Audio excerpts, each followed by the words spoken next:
Hi friends, പുതിയൊരു വീഡിയോയിലേക്ക് സ്വാഗതം. ഞാൻ ഇന്നൊരു പുതിയ ജോമെട്രി ആയിട്ടാണ് വന്നിട്ടുള്ളത്. അതിന് വേണ്ടിയിട്ട് നമ്മളൊരു സർക്കിൾ വരച്ചെടുക്കുന്നുണ്ട്. ഈ സർക്കിളിൽ നമ്മൾ ഈക്വലായിട്ടൊരു 12 പോയിൻറ്റ്സ് ഈ സർക്കിളിൽ അടയാളപ്പെടുത്തുന്നുണ്ട്. ഈക്വലായിട്ട് ഡിവൈഡ് ചെയ്തതിന് ശേഷം എന്നിട്ട് അതിലൊരു പോയിൻ്റ് ചൂസ് ചെയ്തിട്ട് ആ പോയിൻറ്റിൽ നിന്ന് ബാക്കി എല്ലാ പോയിൻറ്റിലേക്കും ലൈൻസ് വരച്ചെടുക്കുന്നുണ്ട്.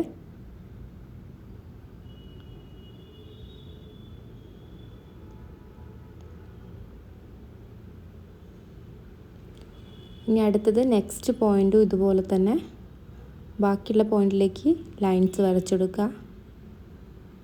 ഞാനിവിടെ വയലറ്റും ഓറഞ്ചും കളേഴ്സാണ് ചൂസ് ചെയ്തിട്ടുള്ളത്. എനിക്കിഷ്ടമുള്ള കളേഴ്സിൽ സെയിം കളർ ഉപയോഗിച്ചിട്ടോ ഡിഫറെൻറ്റ് കളർ ഉപയോഗിച്ചിട്ടോ എങ്ങനെ വേണമെങ്കിലും വരച്ചെടുക്കാം. മൂന്നാമത്തെ പോയിൻ്റാണ് വരച്ചുകൊണ്ടിരിക്കുന്നത്. മൂന്നാമത്തെ പോയിൻറ്റിൽ നിന്ന് ബാക്കി എല്ലാ പോയിൻറ്റിലേക്കും ലൈൻസ് വരച്ചെടുക്കുക.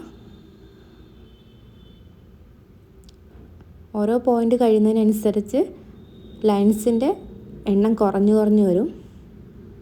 നമുക്കിനി വരച്ചെടുക്കേണ്ട ലൈൻസിൻ്റെ എണ്ണം കുറഞ്ഞു വരുന്നതായിട്ട് കാണാം.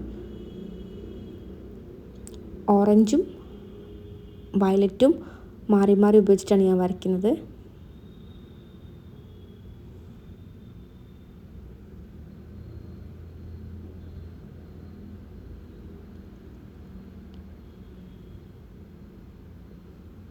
ഇങ്ങനെ നമ്മൾ ഡിവൈഡ് ചെയ്തിട്ടുള്ള 12 പോയിൻറ്റ്സും ഇതുപോലെ തന്നെ ലൈൻസ് വരച്ചു കൊടുക്കുക.